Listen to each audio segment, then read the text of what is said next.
Hello, everyone. Thank you so much for joining us for our live stream today. My name is Kyle, And my name is Erica.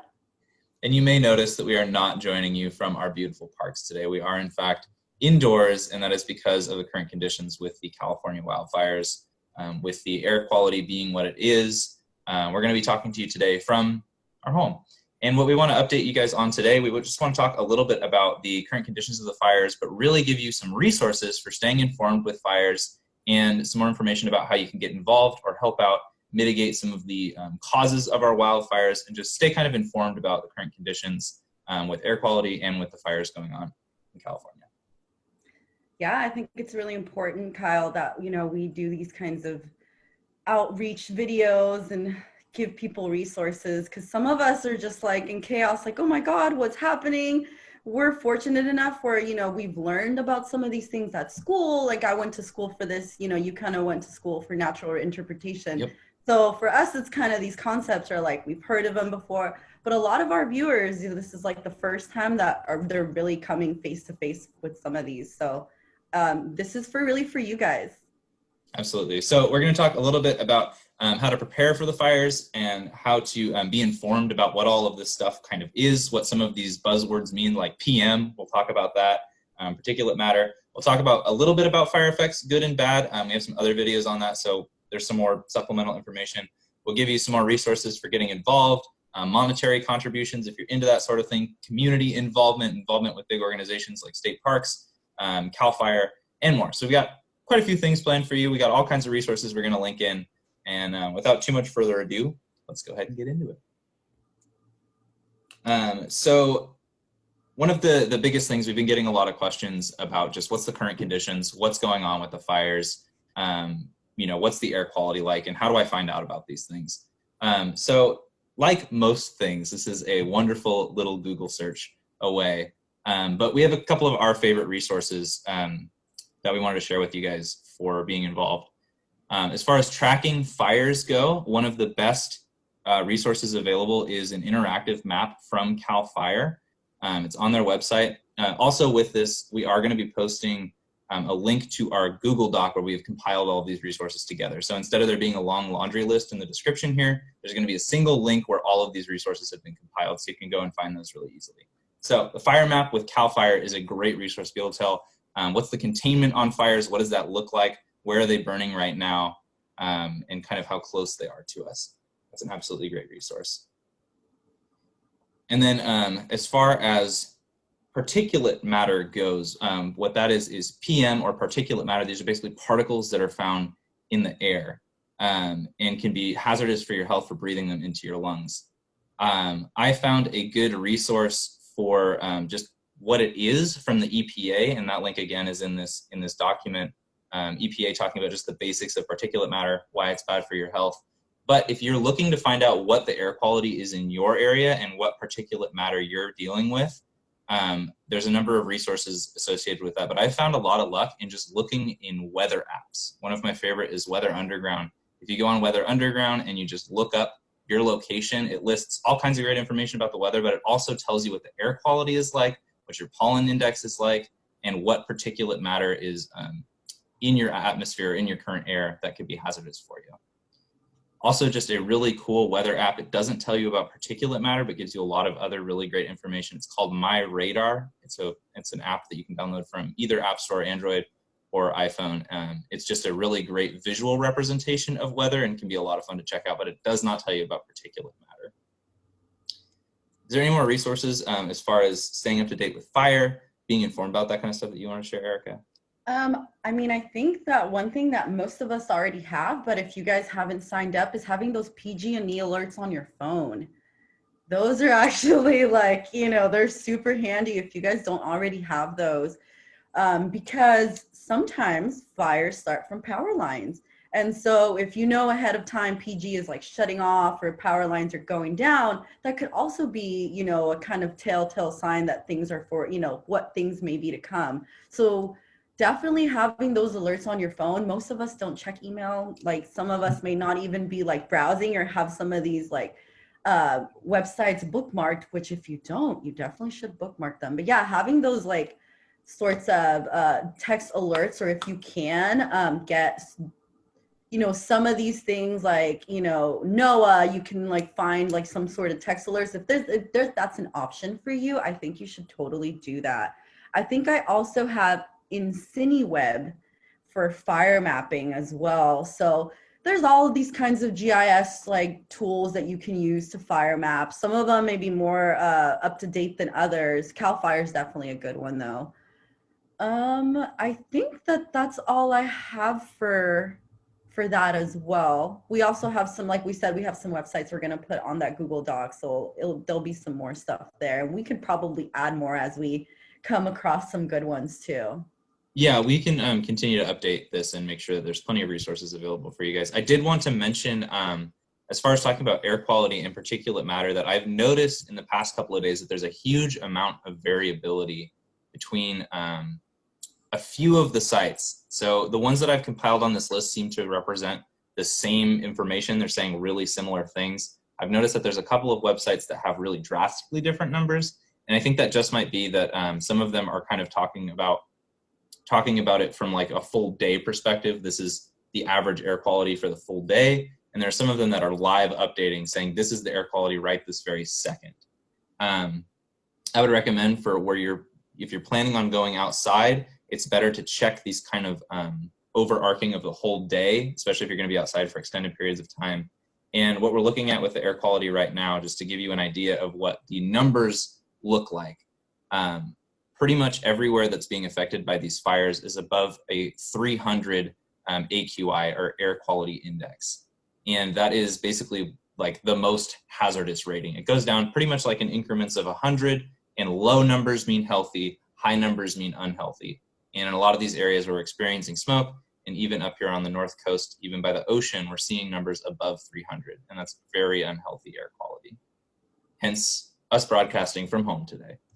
Yeah, so it's recommended you guys stay indoors. If you can prevent yourself from going outside for extended periods of time, that's definitely advised. So try to stay indoors. If you suffer from like asthma, especially other kinds of respiratory problems, maybe have some sort of like air purifier in your house or in your room. And, now the masks for coronavirus aren't just for COVID. It seems like I've been seeing a lot of more people maybe wearing them outside, just because it's a lot of smoke, especially Humboldt Redwood State Parks, which is where I'm from. And I don't know if you guys have heard, but there was definitely a fire nearby that started in Willits. And then I think there was another fire that merged, and now it's like the Elkhorn fire. So, I had to leave, and that's why I'm here at my house in Arcata. So I'm sending all positive love and vibes to the people that are still, I know we still have some maintenance people and some other people that are still out there working. So I hope that things get better soon. And the air quality will dictate how, I can go back out there, because I miss my redwood trees. I'm ready to go back out. Really quick on the cloth masks versus like respirator masks. So they are a little bit different.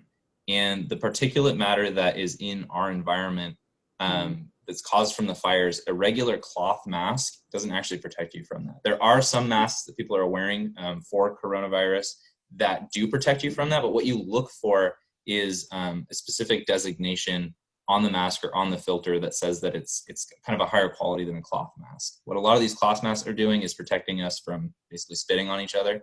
And that's what a lot of the transmissions for COVID are from. But this particulate matter that's in the atmosphere that's bad for your lungs and stuff like that, the cloth mask won't protect you from that. You need a little bit more advanced of a respirator mask rather than just a cloth mask. That's a good point to make, Kyle. I think that, some people are under the assumption, and even some of the COVID masks aren't really really good. So it's really good to know that, especially if you're going to be, for some reason still working and being outside.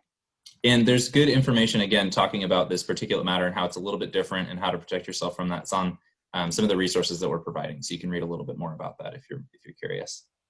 Well, I think we're going to have a list of resources that you guys can check out. So let's move on to talking about, what's good and bad about these fires. Erika, you want to start us off? We can talk a little bit about that. So if you guys haven't already seen, oh, sorry, my I'm running a little low on battery here. I want to make sure that I have. Okay, there it is. Sorry about that. I thought it was connected, but I just had to flip a switch, right? It's always that easy. So we're going to talk a little bit about wildfire and how it's good and bad. You know, a lot of us know that it's destructive and it could, you know, we're all scared of it, but it's also a form of regeneration and rebirth. And if you guys haven't already seen the video that Griff talked a little bit about, you know, the native ways of tending to the land, and then, you know, how some of those things were obstructed and how our way of the new ways of managing land have kind of led to a lot of, you know, fuel loads being, you know, left, and just like unmanaged lands that we now have, and just, you know, disrupted sort of healthy fire regimes that we used to have. But yeah, it's really important to understand that it's a good and a bad thing. So we're from the North Coast District, right? So what's the tree that we're known for, Kyle?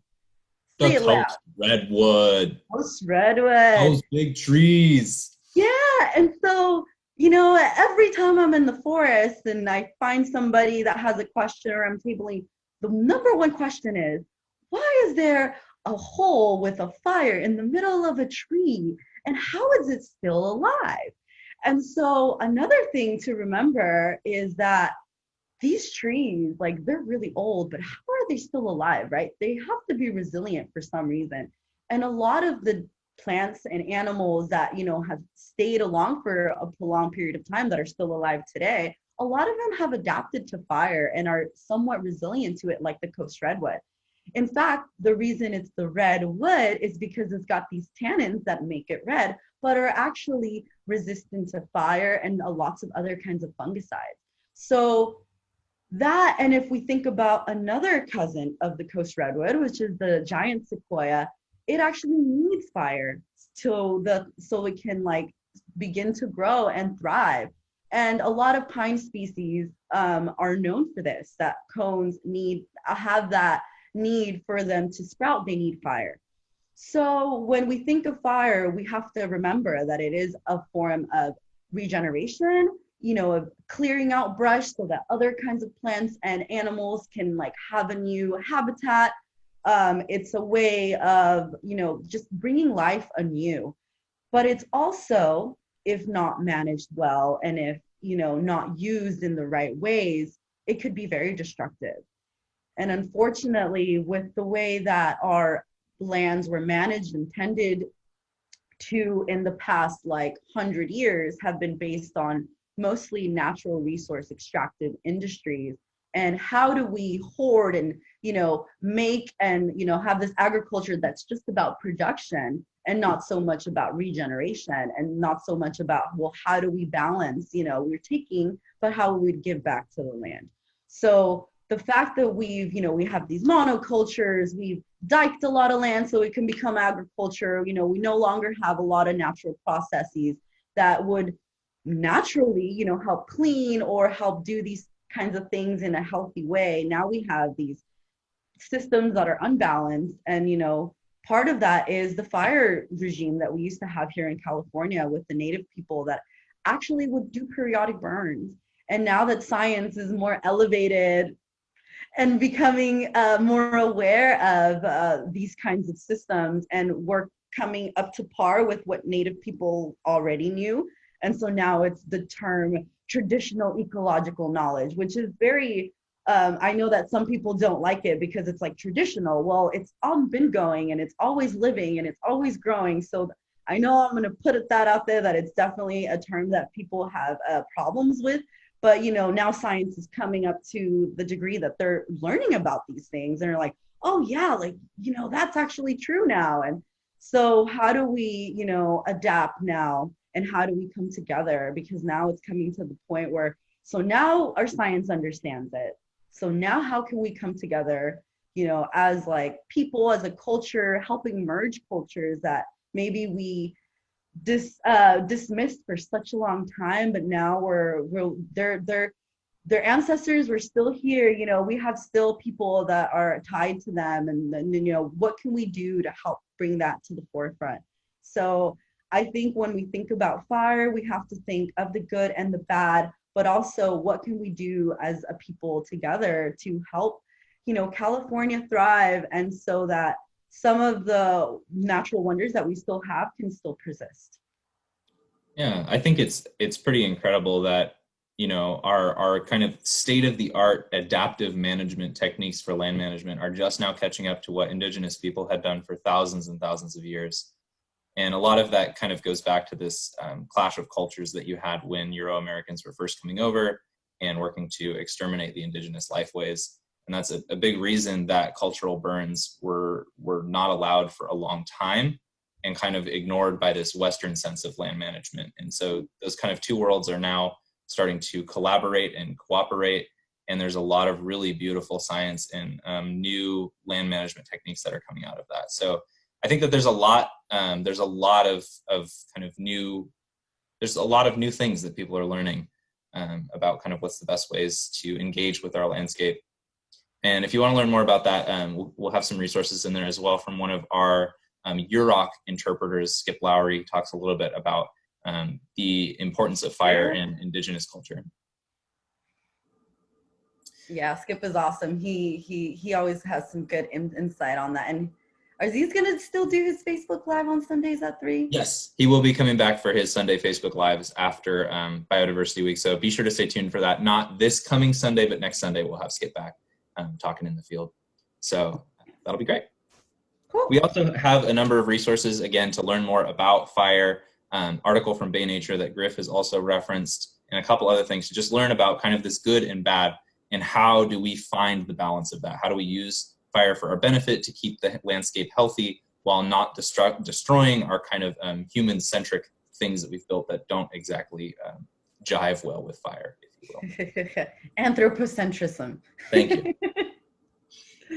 Okay. And really quick, just on fire adaptations, I found out the other day that Venus flytraps of all things are adapted to deal with fire as well. Almost every organism, has fire at some point and has some sort of adaptation to deal with that. So really just, so many organisms have some sort of way that they deal with fire. It's just that fire in the current state of what we're experiencing here in California is not what these things are adapted to deal with. It's at kind of a higher level. So it's really causing a lot of destruction in its current form. Yeah. So let's talk a little bit about how you can get involved. If you want to do something about it, if you're feeling passionate, if you're feeling angry, upset, like you want to act about these wildfires, or just really inspired, we've got some more resources and some more ideas of how you can get involved. Yeah, I think that's really important, right? We want to know what we can do about these things, not just, and with that, let's see. We need to think about, it was Biodiversity Week and we made this whole week-long celebration and stuff. And we need to think about the wildlife that's being harmed in these wildfires. They're really up in the forefront, dealing with these kinds of issues. And if there's any way that you guys can open up your pockets and your little heart and find actually, I was going to look up, but I think you guys need to look locally, because there's a lot of big organizations that you can give to, but it doesn't necessarily mean that the efforts will be localized and centralized in your area. So, these wildfires, I wish I could say, hey, donate to California, because it's, they're just happening in California, but the truth of the matter is that they're happening everywhere. I was looking at that, those fire maps that we have you guys looking at, and I'm just scrolling through today and I'm like, geez, there's just so many fires all over. So I think that this just is a great way to just remind everyone that you can always localize your efforts. And that is one of the best ways that you can actually make sure that your community is, being provided for, and not waiting for, government agencies or FEMA, for, aid that you might potentially or could not receive. So I think it's really good to start changing our mindset on, centralizing our efforts. So if you know of animal rehabilitation centers, because there's a lot of animals that not only going to be, hurt because of this wildfire, but they need to be rehabilitated so that they can go out back to the wild. These aren't domesticated animals that typically, will go back to your house and you'll care for them for however long they need to be cared for. They need to go back out there in the wild. They're going to be fighting for their lives even more now so than ever. So look up animal wildlife rehabilitation centers, and just, you know, organizations that are, you know, you know, your local firefighters. A lot of them are actually helping with wildlife at the same time. Or there's just some people out there that are already doing this. So just find out what people are doing in your, but I will definitely look up some for the North Coast, and I will put that in our little Google Doc for you guys. But I just kind of, since I know this is going to go elsewhere, just make sure that you look at those efforts that are happening in your own community. So that way, those little animals that you care for are being helped, and not some animals super far away that you may be like, well, where's my money going to? So Yeah. that, yeah, I think we have that. If you have anything else, I think you might talk a little bit about how people can get involved. But yeah, I have a little bit more about getting A little involved. bit Just more. that this, it is, climate change is a global issue. It's something that we're feeling all around the world. And if you recall, just before the start of our global pandemic, coronavirus, that the Amazon being on fire was one of the kind of major issues that people were talking about. The rainforest there was on fire. And I believe that was due to slash and burn and agricultural things. So there's so many different kind of causes of these fires, and it's really important to understand the causes and all of these kind of intricacies. Again, we have resources to learn more about this. It's a long conversation for another time, but getting involved locally really ensures that you are helping out your local community. And there's outside organizations all across the world that you can donate to if you feel compassionate about that sort of thing. But getting involved with your local community doesn't cost you anything besides your time. And so just to name a few, I know that we have a handful of local organizations whose, while their work might not be directly with fire, a lot of their work can help mitigate some of the issues caused by fire, or some of the things that perpetuate dangerous wildfires. For instance, just with California state parks, we do invasive species removal, and that helps to restore the native communities which are adapted to deal with fire in the way that they have existed for a long time without these invasive species. And removing those invasive species, as well as getting rid of a large amount of the fuel load that creates kind of these large wildfires. So tons of local organizations do that kind of stuff. And California State Parks, just to name one, but Friends of the Dunes, all kinds of nonprofit organizations will organize these things. Now, where you are, your local organizations are going to be different than the ones up here in Humboldt, but it doesn't take much. It doesn't take much to find out what local organizations and a lot of nonprofits that are doing this kind of work. Just as far as animal protection safety, what Erika was talking about, for those of you tuning into the Bay Area, I know that Lindsay Wildlife is one organization down there in the Bay Area that is doing a lot of, kind of perpetually does a lot of work with displaced wildlife and things like that, and really is a really helpful organization. So look in for your own communities. What organizations, and again, a lot of nonprofits. There's always California State Parks if you're in California. There's the National Park Service beyond that. So many of these organizations are looking for volunteers to help out. And if you are really wanting to get on the front line of helping out with wildfires, you can become a volunteer firefighter and really be, beyond just helping to mitigate some of the issues, you actually can be on the ground fighting fires if that's something you feel passionate about.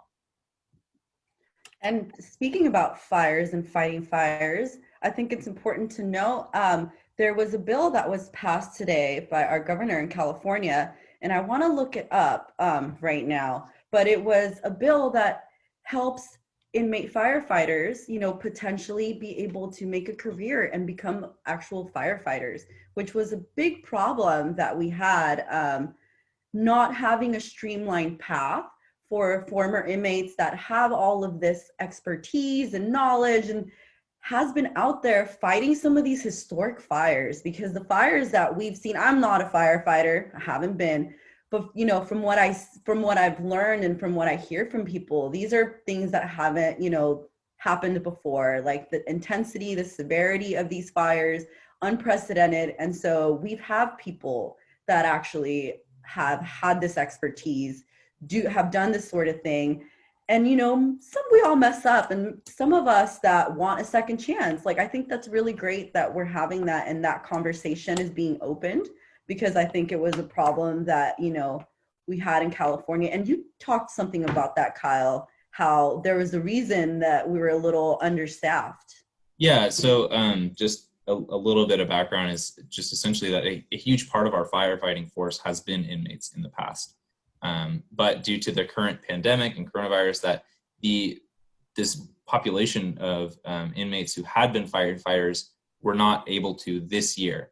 And this is part of the reason that our firefighters are essentially understaffed this year, is there's a lot of kind of on the ground people who were helping out with this historically that were not able to this year.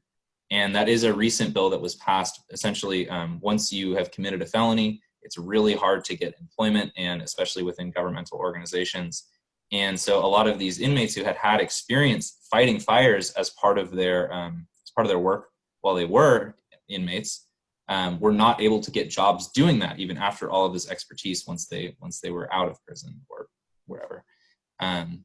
So just recently there was a bill that passed to help kind of streamline that process and allow inmates who have had experience fighting fires to actually become firefighters once they are released from prison.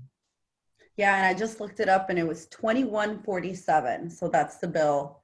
So if you guys want to learn a little bit more about that, you can definitely look that up. And we'll link it for you down in our Google Doc. So just check the description. We'll have a link for the Google Doc and tons of other resources for you guys to check out.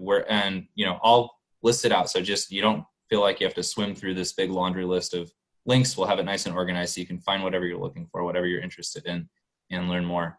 And that these resources are, constantly available to you. And a lot of them are constantly updating, like these fire maps, like these air quality indexes. You can always go back to these and get up-to-date information to help keep yourself safe, get involved if you want, and help out your local community as you are interested. Very good. So what can we do as a community, right? We're all stronger together. We can think, we can try to do things on our own, but it takes a village, right, to raise a child. So why not to put a fire out?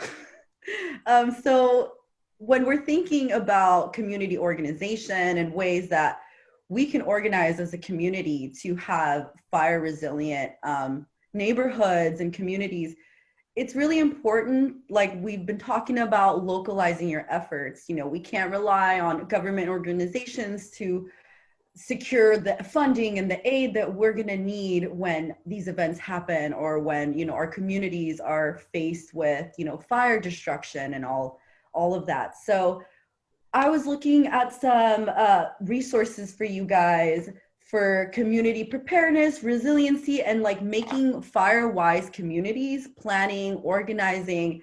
It really just takes a couple of you neighbors and people, like-minded individuals in a community, to get together and to start planning all of these things so that your community can be safe.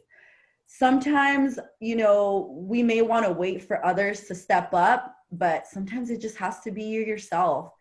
Some of us have a little more time now. We may be working like less hours. So why not take the time to try to get together? And so we did put some resources there. There is the Firewise